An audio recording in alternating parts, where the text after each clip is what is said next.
Every society in history believed it had finally solved the money problem. They believed their system was smarter than the last one, fairer, more advanced, more permanent. They believed history would stop repeating itself with them. It never did, because no matter the technology, no matter the ideology, no matter the promises written into law, money always moves in the same direction, toward control, not toward effort, not toward morality, not toward fairness, toward whoever controls access. And once you understand this, money stops looking like something neutral.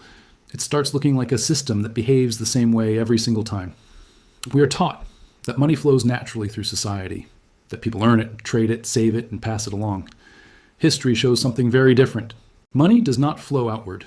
It pools, it gathers, it settles, and it always settles at the top of whatever structure exists. At first, the movement is slow, almost invisible. Then it accelerates. Then it becomes impossible to ignore. This pattern appears in every monetary system ever created. It does not matter if money is gold, silver, paper, credit, or digital numbers stored in databases. The form changes. The behavior does not. In early civilizations, money was simple. Grain, livestock, metal, land. People traded directly.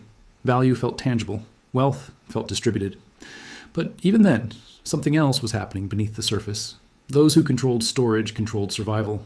Those who controlled protection controlled trade. Those who controlled rules controlled everything else. Temples did not just serve religion. They stored wealth. Palaces did not just house rulers. They centralized resources. Elites did not become wealthy because they produced more. They became wealthy because they controlled access points. This was the first lesson money ever taught humanity. Control beats participation. Rome learned this lesson slowly and painfully. At first, Roman money worked. Coins flowed, trade expanded, roads connected markets, prosperity spread. But over time, the same pattern emerged. Wealth concentrated among landowners, generals, and administrators. Coins stopped circulating among ordinary citizens. Taxes rose, debt grew, trust eroded. Rome did not collapse because it ran out of gold. It collapsed because money stopped moving.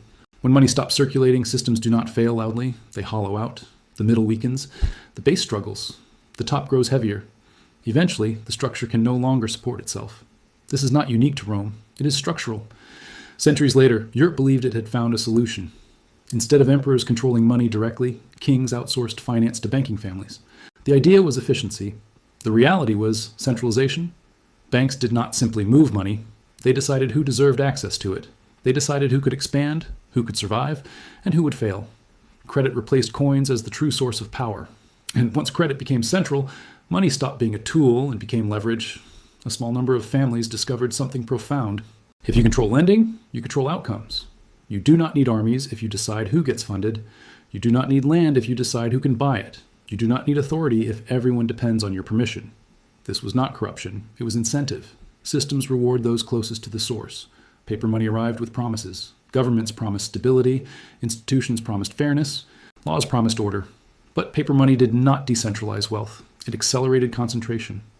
Because whoever issues money decides who receives it first. And those closest to the issuance point benefit before prices adjust, before wages respond, before costs rise. This advantage compounds. It always does. Money enters the system unevenly, and it never corrects itself. It moves through channels, banks, corporations, governments, institutions. Every channel has gates. Every gate has gatekeepers. And the closer you are to the gate, the more money you accumulate without effort. The farther you are, the harder you work for less. This is not a moral judgment. It is a mechanical process. Even systems designed to be equal fall into the same trap. Socialist systems centralize money through the state.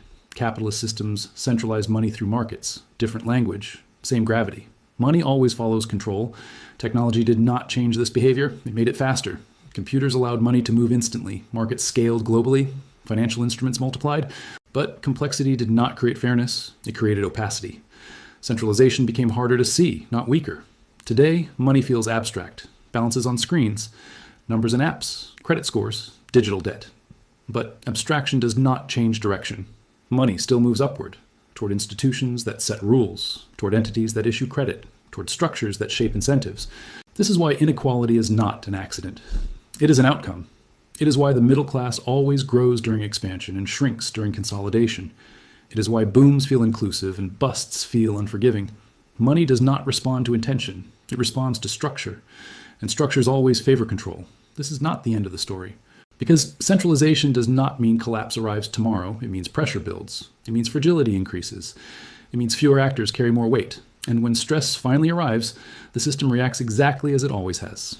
That is where we continue. When systems reach this stage, they do not announce it. There is no bell, no warning sign, no moment where everyone suddenly agrees something has changed. What changes is behavior. People begin acting differently long before they understand why. They save more. They trust less. They take fewer risks. They stop believing promises. This is not panic, it is adaptation. Because when money centralizes for long enough, trust slowly drains out of the system. Not trust in people, trust in the structure itself. At this point, governments often believe the problem is psychological.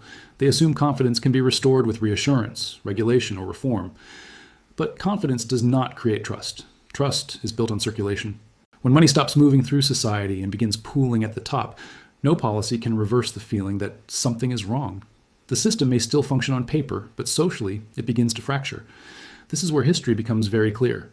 Centralization does not end systems immediately. It makes them brittle. For a long time, everything appears stable. Markets operate. Institutions stand. Laws remain in force. But beneath that surface, flexibility disappears.